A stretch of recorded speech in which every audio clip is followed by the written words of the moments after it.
What's up, guys? It's your girl, No Baby, here back again for another video.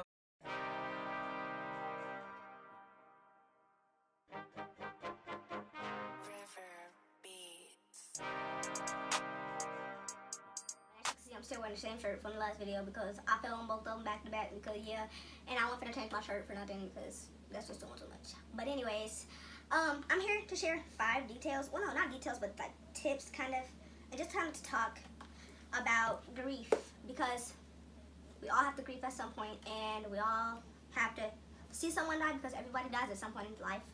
And these are just a few tips that I've learned while grieving for my grandfather, grieving over my grandfather, grieving. Dealing with the fact that he's dead, and just saying it in a flat way. But dealing with death.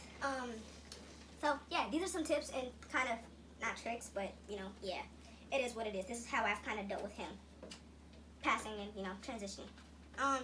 So I've learned to appreciate, the first thing that I have learned is to appreciate the moments that I was able to get with him, because my grandfather, he was very special to me. He was my best friend in real life, and if I couldn't trust anybody, if I feel like I couldn't go to anybody, I would always go to him.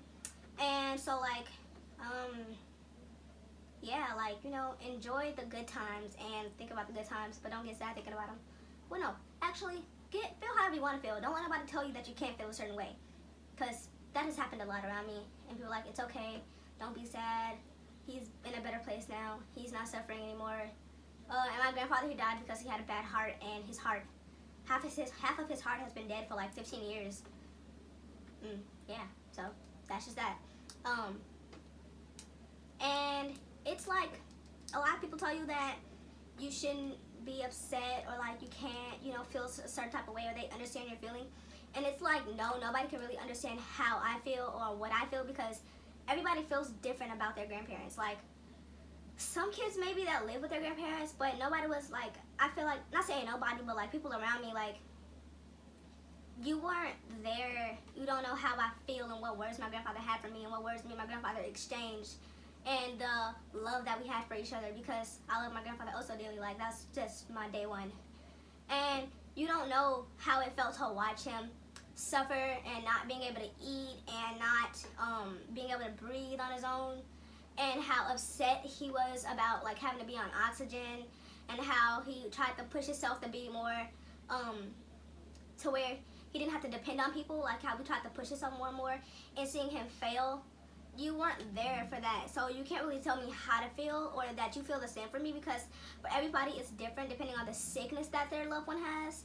So therefore, you can't just tell me, oh, I understand because I had this same relationship loss. I lost my grandfather too. I know how you feel because I've had a grandparent die. No, it's not that simple.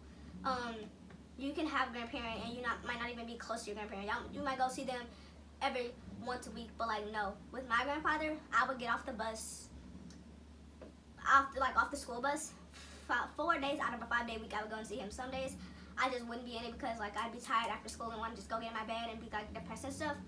But it was also really rough. When you're going through a depression, it kind of causes depression when you see someone suffering so badly that you care about. And I'm gonna get emotional. I already feel the tears feeling in my eyes because I haven't talked about this to anybody really. But you're gonna feel certain things. Somebody's driving by with the fast engine.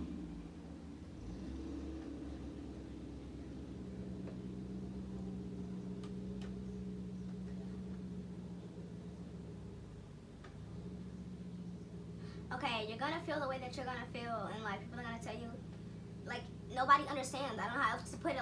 When people say that they understand you, they don't understand you, and it's okay to voice that. I didn't want to cause any confrontation and tell anybody that, but everybody feels different. Some people are closer. Even for somebody that was close, they maybe were even closer than you were to your grandparent. They might have been in the same house with them, helping them every day, trying to get to the bathroom and stuff like that. Everybody feels different. Everybody loves different. Everybody sees different. Everybody deals differently. Everybody's life is different, so it's not the same hurt. It's not the same grief. It's not it's a common loss, but not the same loss. And yeah. So yeah. Remember, as not to remember, but try to channel it and channel the energy that they had. If they had good energy, channel that good energy, pass it on, make somebody's day, make somebody smile. But if they was always going off on somebody, you can still channel that energy of being a bad bitch, or you know, being a little sassy or whatever, however much, you know, they were sassy. Because in my case, I'm talking about my grandfather, how he became old, and all old people get crazy on you when they get old. They just go off on you. And my grandfather, he would just like go off on people sometimes. So if you just gotta let somebody know and exchange them words, then just let it be. And make them happy, like make them happy. And my personal beliefs, I believe that they're like, that they're spirit and that they're angels in heaven. And I feel like that those angels are sometimes our ancestors and people that we, you know, our loved ones, and that they are still looking down on us while they're in heaven. That's my personal belief. You can believe different, but don't come at me in the comments about yada yada yada, this ain't that, that ain't this. I don't care. But I like still, if you believe that they're like still there, you know, in the air, you know, in around you, make them happy, make them proud. Like something I was mentioning to a friend of mine was my grandfather always talked to me about track season and doing track. And, you know, I'm a big girl and I wasn't gonna go out there and make a fool of myself, because in track practice everybody would have to run a mile or like a lap around the track every day, and I didn't want to be the one out there making a fool of myself. But like, I'll make a fool out of myself for my grandfather till this day, before and after. And I wish that I would have made a fool out of myself before rather than after the fact that he passed, to make him happy, just to see him happy about me in track and throwing shot put, because that's all he wanted me to do was throw. And I couldn't put my pride aside, but I'm willing to now because it hurts more, and hopefully that gives me closure. Hopefully that gives me closure, a little bit of closure, and it helps me out mentally. But I want to try it out as something new, because you never really know what you might like until you try it. But he would just always talk about me throwing shot put so much, and that's how it was before I got into basketball. And not to say like I fell in love with basketball, but like I really enjoy basketball, and I do like treasure basketball as, you know, something fun to do. And it's a very cool thing or whatever. And it's something, you know, that I do enjoy. And I wasn't like, you know, all for it or whatever, but like he pushed me so much to do such good things, whether it was in sports, even academically. He was like, yeah, like you coming home and telling me that you got that 4.0. And I remember my first semester of high school, when I was a freshman last year, my first semester, I got a 3.8 GPA, and I was excited for myself. I was happy for myself. I was slightly disappointed because it wasn't a 4.0, and I made it my mission to get a 4.0 my last semester, my second semester of high school, and freshman year. I made it my goal, and I was happy that I was able to give him that wish of getting a 4.0. And the way that my classes were set up, I did a damn good job to get a 4.0, considering the fact that I didn't have not one study hall. I would go to basketball practice for 2 hours, then have like another hour or 2 hour bus ride home, coming home, sleepless nights, so many nights that I cried, but it was all worth it, and it all paid off if I made my grandfather happy. And that's just the type of love that I have for him. That's just the type of way that I felt about him. But yeah, I don't want to cry, because we're bigger, we don't cry.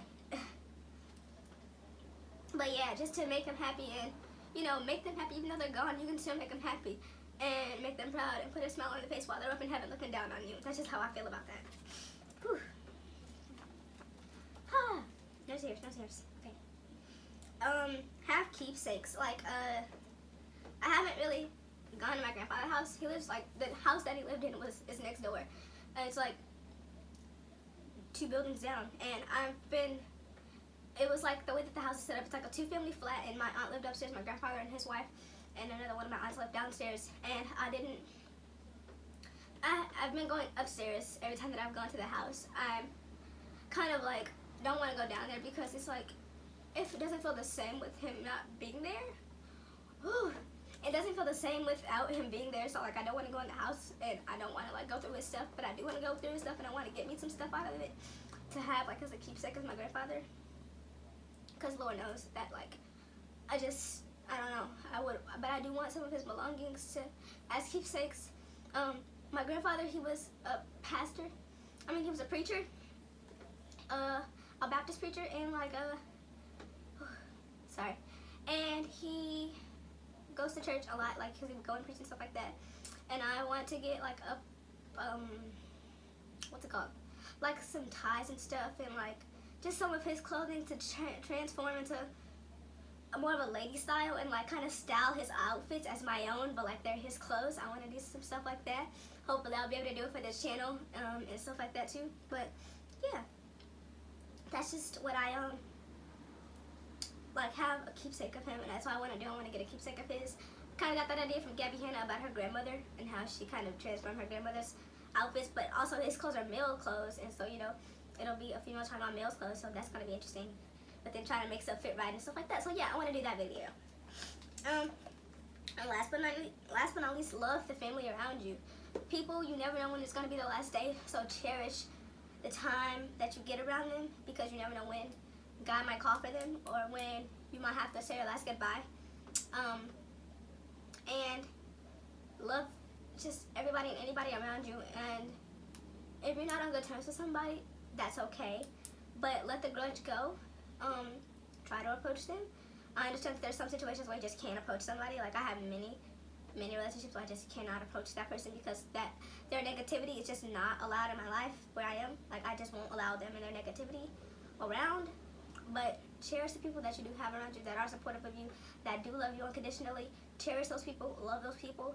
And if you haven't called a family member today, call 5 family members and tell them that you love them, and spread more love around so that people know that they're loved. Yeah, and special thanks about loving people. I want to give a shout out to my friend Risha. She is there 24/7 when I need her to grieve.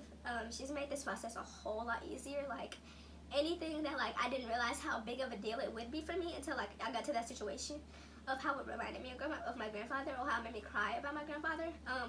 I could simply shoot her a text any time of day or night and tell her how I'm feeling, and she's like, okay, cool, you know, and she'll make me feel better or give me words of comfort or words of like wisdom, because she lost her grandmother as well. And she'll like, not words of wisdom, well yeah, you can call it words of wisdom, but like she knows what to say and she says the right thing every time, and I appreciate her. But share this video to anybody who may be going through the same thing, or family members around you who may be grieving, and let them know that it's gonna be okay, that you're there for them, and be an open ear for anybody who needs it. Yeah, and that's the end of this video. And yeah, I don't know, this is awkward now because I've been crying and stuff, but I will be okay. I am okay. I'm gonna be okay. I'm in not a funk or mood. Yeah, it's a mood. Not a funk though. It's bittersweet. I miss him very much, but it's okay that he's gone because he's not suffering anymore, and I don't have to watch him suffer. So it's gonna be okay, and I'm okay with that. But it does hurt that he's gone. So that's why I'm crying, because I didn't miss him. But if you enjoyed this video, like, comment, and subscribe. And yeah, I hope you guys enjoyed this video. Bye.